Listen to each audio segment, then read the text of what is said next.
चलिए इस तो बात करते हैं एक और नए क्वेश्चन के बारे में। इस क्वेश्चन में एग्जामिनर ने कहा है 780 किलोमीटर की यात्रा करने के लिए एक एक्सप्रेस ट्रेन राजधानी से 808 घंटे ज़्यादा समय लेती है। हालांकि अगर एक्सप्रेस ट्रेन की गति दुगनी कर दी जाए तो उसे राजधानी से 6 घंटे कम समय लगता है। तो राजधानी की गति किलोमीटर पर घंटे में क्या है, ये एग्जामिनर मुझसे पूछ रहा है। तो देखिए क्वेश्चन देखने में बहुत बड़ा लग रहा है, बट अगर आप थोड़ा सा ध्यान देंगे तो क्वेश्चन आपका ओरली हो जाएगा। कैसे, जरा देखिए, जब भी एग्जामिनर देगा आपको हमेशा एक तो डिस्टेंस फिक्स देगा, फिर वो कहेगा कि भी एक ट्रेन एक स्पीड चल रही है, दूसरी स्पीड चल रही है, तो उसको इतना टाइम ज़्यादा लग रहा है। जब कहता है कि वो अगर एक ट्रेन की स्पीड को दुगना कर दे और वो आपसे दूसरे की स्पीड पूछे, यानी दूसरी ट्रेन की अगर आपसे स्पीड पूछे तो कैसे निकालना है। तो देखिए सिंपल तरीका क्या है आपका, जब भी इस तरह का क्वेश्चन आए तो आप पहले उन दोनों के टाइम को आप जोड़ दीजिए। जोड़ने पे कितना आएगा आपका 14, उस टाइम को आप डबल कर दीजिए, डबल करने पे कितना आएगा आपका 28, और जो पहले वाला टाइम है उसको इसमें से आप माइनस कर दीजिए तो कितना आएगा 20, और जो 20 आएगा इसको टोटल डिस्टेंस से डिवाइड कर दीजिए, आपको आपकी स्पीड मिल जाएगी।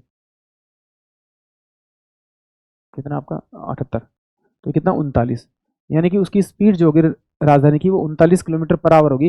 यानी कि ऑप्शन ए जो है वो इस क्वेश्चन के लिए करेक्ट होगा। एक बार फिर देखते हैं जरा किया कैसे।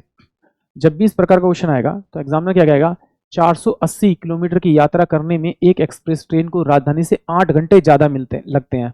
हालांकि अगर ट्रेन की गति को दुगना कर दिया जाए तो राजधानी से 6 घंटे कम लगते हैं। तो राजधानी की गति किलोमीटर पर आवर में बताइए।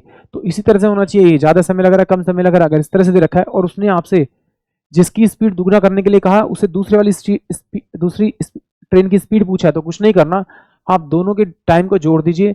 दोनों को टाइम को जोड़ेंगे तो 14 आएगा, उसको डबल कर दीजिए, तो डबल करके उसमें से आप पहले वाले का टाइम माइनस कर दीजिए, तो आपके पास कितना आएगा 20।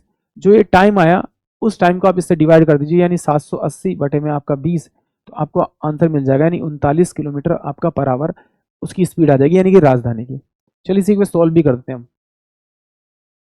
एग्जामिनर ने क्या कहा कि भाई 780 किलोमीटर की रफ्तार जाती है और ये मेरे पास में क्या एक्सप्रेस, यानी ई मान लेता हूँ, ई मान लेता हूँ, माइनस का 780 किलोमीटर जाएगी आपकी राजधानी, तो टाइम कितना लग रहा है उसे 8 घंटे क्या लग रहा है आपका, आपका ज़्यादा लग रहा है। फिर कह रहा है कि भाई, कह रहा है कि अगर एक्सप्रेस ट्रेन की गति को दुगना कर दीजिए, दुगना कर दिया जाए तो टाइम कम लेगा, यानी 780 बटे में आपका राजधानी माइनस का 780 बटे में 2 एक्सप्रेस, तो बराबर में कितना टाइम लगेगा आपका, टाइम लगेगा आपका 6 घंटे कम लगेगा।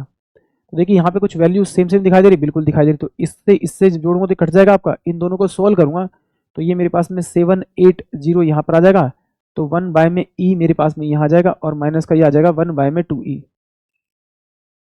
और इन दोनों को ऐड करेंगे तो कितना आएगा 14 आ जाएगा, ये दोनों का। तो सोल्व करेंगे तो 78, ये कितना हो जाएगा, इसको सोल्व करेंगे तो कितना हो जाएगा आपका, ये आपका हो जाएगा आपका 1 बाय में 2e, बराबर में कितना हो जाएगा आपका 14, तो 780 बटे में ई बराबर में कितना हो जाएगा 28 हो जाएगा। ये हो जाएगा, क्या इसकी वैल्यू को उठा के मैं यहाँ रख सकता हूँ, बिल्कुल रख सकता हूँ। मैंने इसकी वैल्यू को यहाँ पे रखा तो ये 28 और ये माइनस का 780 बटे में कितना हो जाएगा आपका राजधानी, बराबर में कितना हो जाएगा आपका 8 घंटे।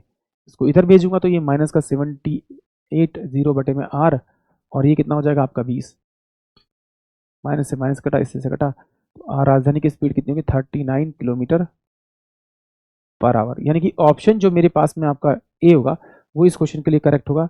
आई होप आप सभी को क्वेश्चन समझ में आया होगा।